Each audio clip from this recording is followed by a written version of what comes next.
Hi beautiful friends, welcome back to my channel. Rohini here. There's a few things that have happened since I've sat down for a video. Nothing big, you know, just small life changes like having a baby and moving into our house, buying a sewing machine. Yeah, things like that. Today's video it's long overdue. The postpartum kind of initial period really took me by surprise, which I'll talk about. So I'm just now feeling like I kind of have my feet under me again, and we're in a bit more of a rhythm, and I feel like I can, you know, sit down and film. It's been really nice also just to focus on our family and moving into our house.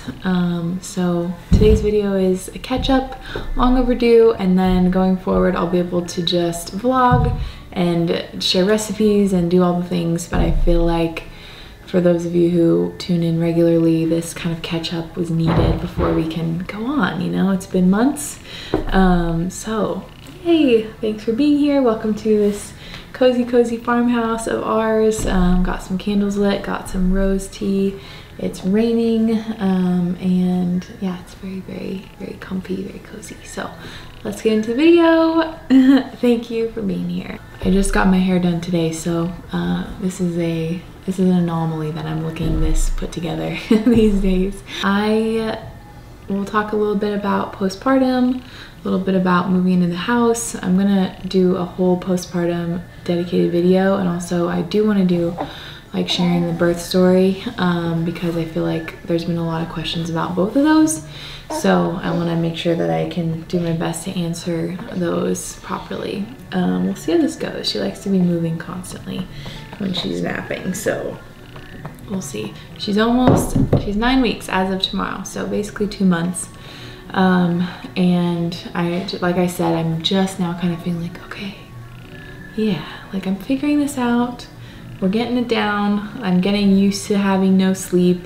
I'm getting used to, you know, the rhythm of the day, and kind of I'm understanding how to meet her needs better and meet my own needs and communicate my needs to Sage. So we're just starting to get a hang of it. But the initial month was really intense. Oh my God, the first couple of weeks were like running around like that SpongeBob episode where it's brain and all the SpongeBobs are like on fire and they're rummaging through the filing cabinets and just screaming. Like that's kind of hormonally, I feel like, how postpartum was for me, at least. And I, you know, did lots of things to support my hormones, but it's just the most, I've read this, it's the most intense hormonal shift, most sudden and intense hormonal shift you'll ever go through in your whole life, is that postpartum, like going from all the pregnancy hormones to then like dropping, and it's super intense. My biggest challenge was breastfeeding, is breastfeeding. Maybe I should make a whole video just on that, but I really did not see it coming. I just assumed it's a biological process. You know, I've never had any issues with my boobs before. Like they seem, you know, I feel like I have a good supply. I'm sure it'll be easy, but that is not the case for me. I would say breastfeeding, the breastfeeding journey is way more difficult for me than labor was, by far. And that's also because it's a prolonged period of time. You're breastfeeding every, you know, 2 hours.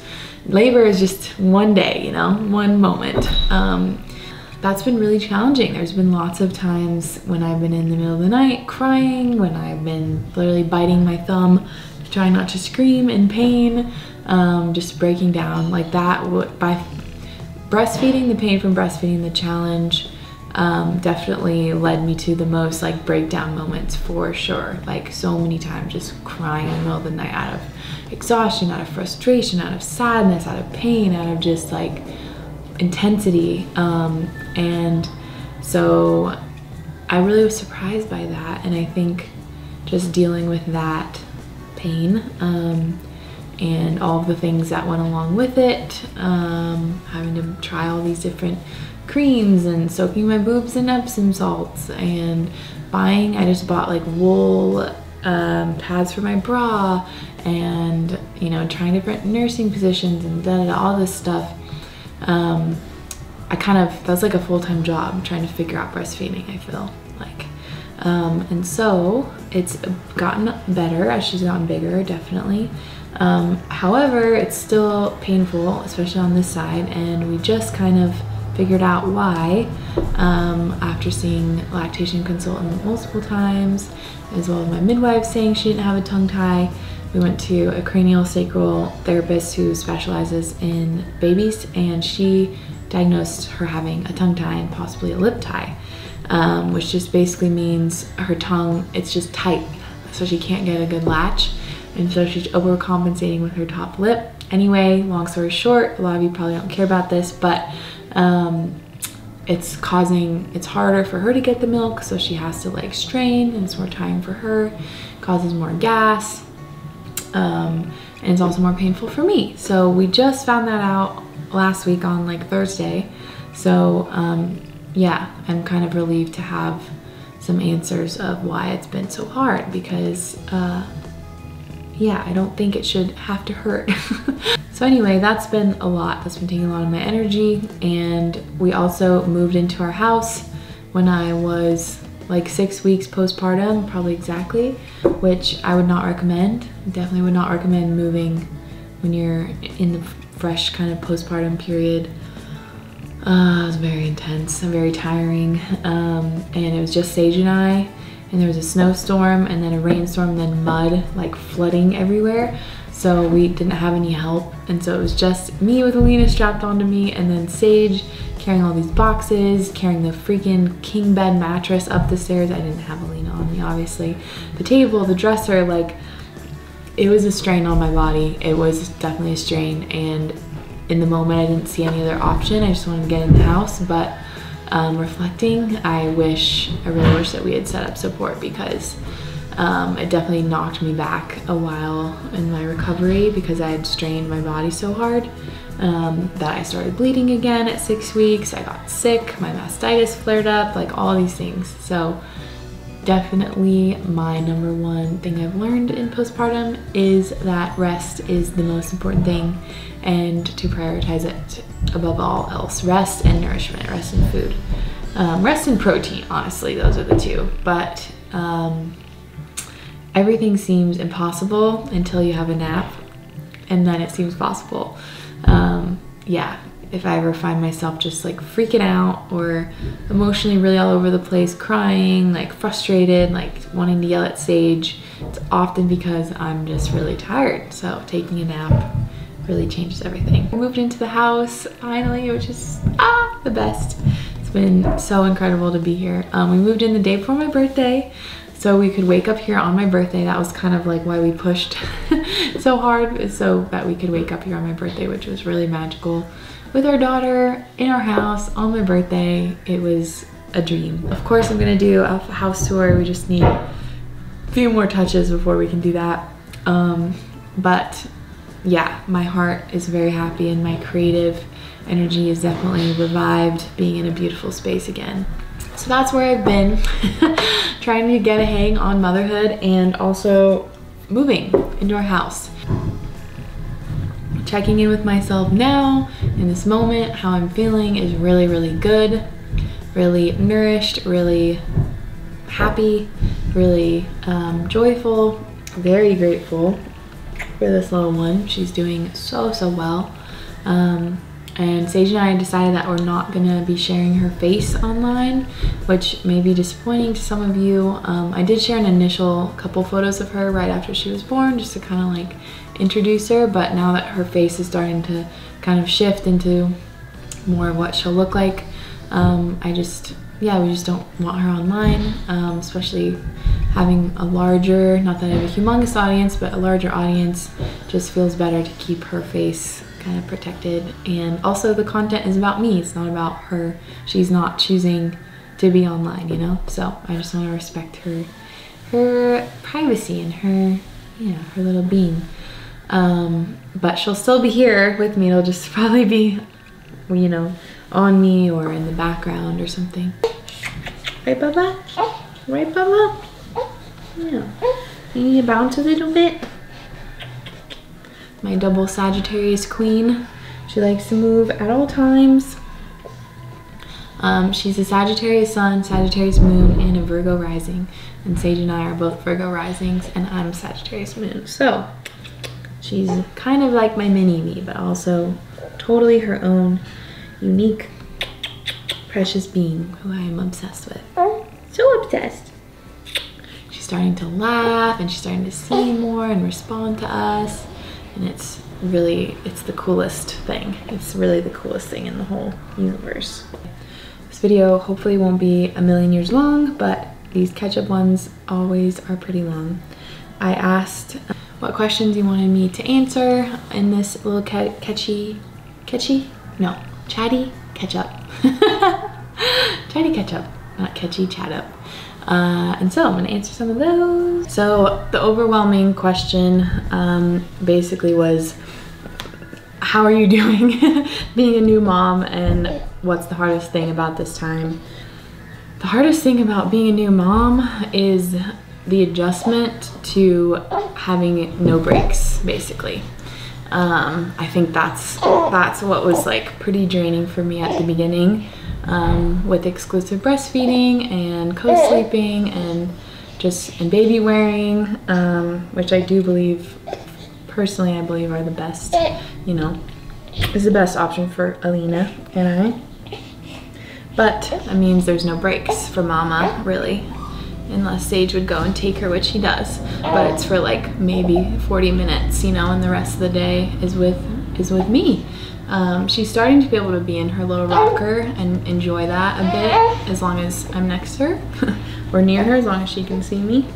But yeah, not having any breaks, not having any like sovereignty over what you're doing in the day or what you're doing with your body, and just being exhausted. Like I remember just crying, being like, nope, like crying to Sage, like I'm so exhausted and I can't take a nap and I can't sleep because she needs me, and it's just so hard to adjust to that because you have to totally surrender you. Yeah, surrender you. You don't want me to sit, huh? Keep moving, mama. Keep it moving. The utter exhaustion combined with your boobs hurting and your hormones are all over the place, and never mind the fact that you're sore, like you literally can't sit up straight, even though breastfeeding is easiest at the beginning when you sit up straight because they're so little. And I tore, so having to have your stitches recover, it's just so intense. It's so intense. Mamas are such warriors. I'm just in awe of every mom, truly. Like, I just kept thinking, like, I can't believe every mom has gone through this. Like, that is literally insane. Every single mom is walking around just having gone through this intensity. Ugh. And totally just crumbling of who you thought you were, and yeah, your identity as a solo, you know, unit. You're not solo anymore. You're giving life to another being, and another life is dependent on you to be alive. So it's very intense and it's incredible. And yeah, I think in the last week it seems like I've been feeling a lot more calm about it all and just going with the flow. And like if Sage takes her on a walk for 30 minutes and I get a bath, I'm just so grateful and I'm just really present for that 30 minutes. But I'm not like oh great, I only have 30 minutes to take a bath, which is kind of how I was at the beginning, just the bratty like because you're kind of grieving, you're kind of like letting go of the identity you had before, and all that free time and all that solo time, all the time to film a video when you don't have to sway back and forth. Oh, Nuggie. Might have to stand up for the rest of this video, huh? I expected this was gonna happen, that I was gonna have to stand up. So sorry if the swaying or movement is distracting, but she really likes to go. She likes to be on the move. So I will have a better chance of finishing this video if I can be standing up. The other question I got asked a lot is how is it going between you and Sage? Like how has your relationship changed after having a baby and becoming parents? And it's such a good question. I didn't expect how how it would be hard to speak my needs to him and communicate my needs so often, because I feel like our communication is really solid before having Alina, but the just sheer amount of help that I need, it's constant. Like it's been hard for me to not feel like I'm nagging, because sometimes I am nagging, let's be honest, but just to feel like I can ask for help all throughout the day is just, it's kind of draining, you know? So I actually asked on Instagram, like from advice from other moms, what they do.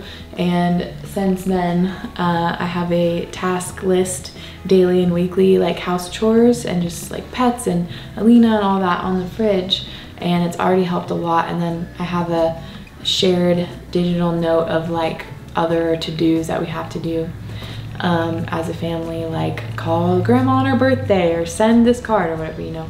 And both of those, just having the lists and having him see them is so helpful, so helpful. It's already helped so much, so highly recommend.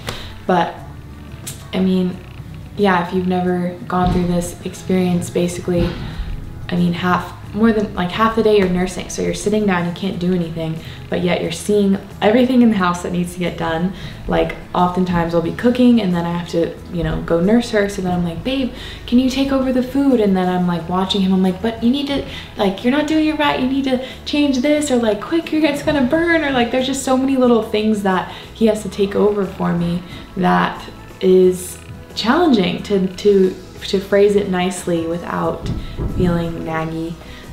Or trying to overwhelm him, so not trying to overwhelm him. So it's been a challenge in that regard, but I mean, we've like, you know, he's so great and he's so understanding, and he's seen how hard this has been on me. Like, you know, whenever I would be crying in the middle of the night, he would wake up and like hold me and hug me and tell me I'm doing a great job and how much he loves me and all of that. He's very supportive, and he, you know, he tries to take Alina whenever he can. He took her today so I can get my hair done, but she just doesn't want to be with him as much as she wants to be with me. It's just a total shift. Like, he's not my focus now in this chapter, in this moment. She is my focus. Of course, our relationship is priority, but like, I can't give him, you know, all the attention and affection that I did before, because I'm focused on her and she needs me a lot. Like, you know, cuddles at night in bed, very rare. Sex? No, hasn't happened yet. Like, there's no space, there's no time at the moment. So it's a big adjustment. It's like everything just takes the back burner for a little bit, and everything, all the love and devotion goes to baby. And of course we still have our amazing moments of cuddling on the couch as a family, and him and I will just cuddle up and look at her and like play with her and just be so obsessed and kissing, like, oh my god, I can't believe we made this human, and it's super sweet. But it's definitely different, you know, definitely different. So I'm excited to see how it all evolves as she gets a little more independent. It's a good question. Do you feel like a totally different person postpartum, or a lot of the old you still? I still feel like me, and in fact it's like this maternal urge I've had my whole life, this instinct, this nurturing instinct is now finally like having somewhere to be channeled, which is so fun. It's just made me even more like, oh my god, I'm so excited to make bread, I'm so excited to cook for my husband, can't wait to sew. Like, all these feminine, like, domestic hobbies are just even more appealing, I feel like, because I'm fully in that role, you know. I don't feel like a totally different person, no, but I feel more like me. I feel more like me, I guess. I feel more like who I'm meant to be, which is great. And I think that's also because my hormones are, you know, they're balanced now. I have a lot of supplemental support and time has gone by, but in the beginning it's like, it's like I didn't even know who, didn't even really exist. I just felt like I was a boob, just a boob. That's all I was, just there for milk, and my emotions were bleh. But that's just kind of, you know, it's the journey. So yeah, now I just feel more calm. Future plans for kiddos. As of now, we're probably gonna start trying again for our second when she's around a year. That's our idea. We want to have some time with her and just, you know, adjust to being parents. And then I feel like, you know, having our second when she's around, she's almost 2, it seems like a good age. We want to have probably 4 kids, so I would rather have them all pretty close together and then be done. So we'll see, but it could change. It could be like I need more time, or I could get pregnant sooner. Who really knows? But I mean, we're gonna be very careful, at least up to 6 months. Like I need some time. How is co-sleeping? Co-sleeping is amazing. I truly cannot imagine or fathom doing it any other way. To me, it would feel like I chopped off my arm and left it in the other room. Like it wouldn't make sense for me. And we're so bonded, like we're so close. She only falls asleep on me. She won't sleep, you know, by herself. And that's normal, you know, like we're so connected. She was inside me for 9 months. My heartbeat, my breath, like all of it is her safe space. And I'm so grateful to be able to experience that. Like waking up with her right there, and she always smiles and laughs first thing in the morning. So just waking up and seeing her beautiful little face right there and smiling up at me is I can start crying. It's the best thing. It's the best thing in the entire world. It's completely priceless. And it's very easy. Co-sleeping is very easy. There's nothing, I've never been scared for a moment. I feel like that's such a fear campaign. There's nothing to worry about. There hasn't even been a second of worry. We used that little Snuggle Me Organic for like 3 days, and then she didn't like it. So she just slept. She usually falls asleep on my chest, and then I'll put her down on the bed next to me, and then I'll sideline nurse her on that boob, and then whenever she wakes up next, I'll go to the other side and nurse on that side. But she just is in the bed with us. It's super chill, and she loves it. It's very calm. I don't usually get up to change her during the night. I usually get up to change her around like 4 a.m., but she doesn't fuss about it. She just fusses to nurse a bit in her sleep, and it's great. Yeah, it's really great. I love it. I think the most important thing is trusting your instincts as a mom, not anything that anyone else tells you or online or whatever. Does that feel good to you? Does that feel natural? Does that feel like it'll nourish you and your baby? Then do it, you know? That's what it's all about. Breastfeeding journey, I'm struggling with milk supply. If you have any tips. Yes, I actually have an oversupply, and I would say that's because I have collagen every day and I drink raw milk every day. And yeah, milk is like one of the best ways to keep your milk supply going. It makes sense, you know, you're drinking milk, you're producing milk, but making sure you're getting a lot of protein, at least 80 grams a day. Sounds like a lot, but you need it. 80 grams of protein a day, lots of good fats, lots of milk. I eat cottage cheese, I eat whole fat yogurt, I eat raw milk, whole fat milk, cream, ice cream, like all of the creamy, yummy, fatty things. Don't be afraid to just load up on it. I eat so much every day, and I have an oversupply. I'm just like gushing out, spraying her in the face.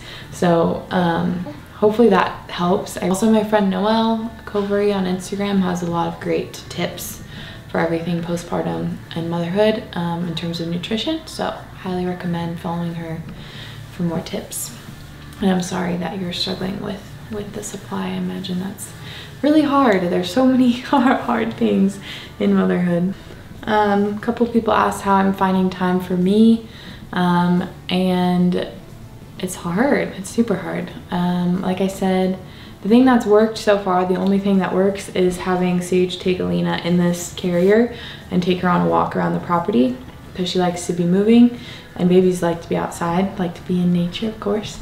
That's the only thing that'll work, and usually that'll give us at least like an hour, 45 minutes. And those are my windows, because if I'm near, she's gonna want to be with me. Even if she can like smell the boob, she's gonna want to be with me. So kind of has to be like away for a second, and she has to feel safe and cuddled and cozy in her carrier. She loves this thing so much. yeah, and just during the day, like I can get a ton done if she's in here. Just nurse her, burp her, then put her in here. I can get like all the morning chores done. I can clean the house, I can bake, I can do all the things. It's harder because you have to like, you know, squat instead of bending over, but that's helpful too. I feel like I can kind of focus on other things around the house while still making sure she's, you know, good. Highly recommend Carrier. She doesn't like the wrap, the Solly wrap. For some reason she doesn't like that, but she loves this. There's so many questions. I know this video's gonna be so long. I'll just do a few more. How is baby sleeping and feeding rhythm? Alina, I mean, she probably feeds every 2 hours at least, maybe more. If she's awake, she'll usually be awake and happy for like maybe an hour before she starts getting a little fussy. But during the night, she usually, like every night so far, she's had a good solid chunk. Like if we go to bed at 9:30, she'll probably wake up for her first feed at like 1 or 12:30. So that's really good. Like it's at least 3-hour chunk there, which I really love and I'm grateful for. And then after that, it gets a little spotty. So usually she'll go 9:30 to 12:30 and then 12:30 to like 3. And then after the 3 point, she starts to fuss a lot. So it's like no solid chunks of sleep for the rest of the night, which is really hard. Like she wakes up and fusses every like 30 or 20 minutes, which is due to gas. Sometimes she'll just have a one-off, like the other 2 nights ago, she slept from 9:30 to 4. I was shocked. I mean, I guess I nursed her in my, like I nursed her on my side like while she was sleeping, but barely. Like I didn't have to get up or sit up or anything. It was super chill, and that hasn't happened. So that was incredible. And she's done that one other time. So those just random nights of a lot of sleep are so incredible.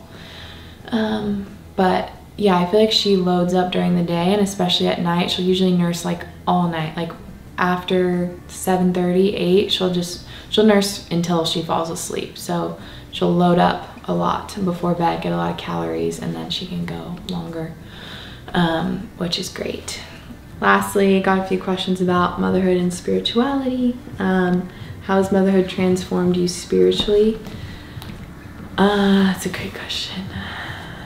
Still in process, of course, but I feel like, I mean, I just understand it more. Like I understand the meaning of life and my existence more.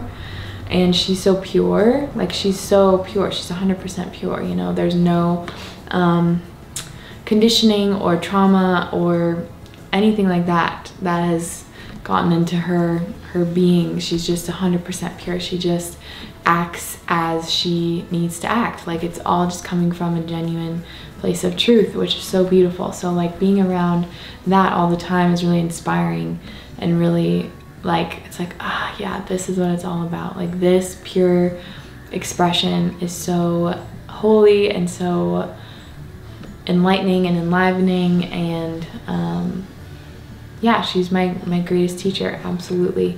I am extremely motivated to get back into all my spiritual practices, and I have been. Like a lot of during the hard times of breastfeeding, I like, you know, will recite the Reiki precepts over and over in my head, and I'll start praying, and it's just, you know, the hard times really motivate you to get back into your practice, so you have more of a grounded, calm state to handle all of it and not let it sway you. So it's all so good. I really feel like motherhood is the biggest up level that I've ever had, for sure, in terms of everything: spirituality, relationship, self-love, all of it. So yeah, so many more questions. I need to do another one of these videos, another Q&A, definitely another postpartum video, but hopefully this is a good catch up. And I need to go make dinner, so I'm gonna end the video out. Thanks for, you know, rocking along with me, and I hope that you're having a wonderful day. Sending you so much love. Alina and I are sending you lots of love. Thank you for tuning in all this time, following along on the journey. And I can't wait to show you the house. Okay, bye. Mwah.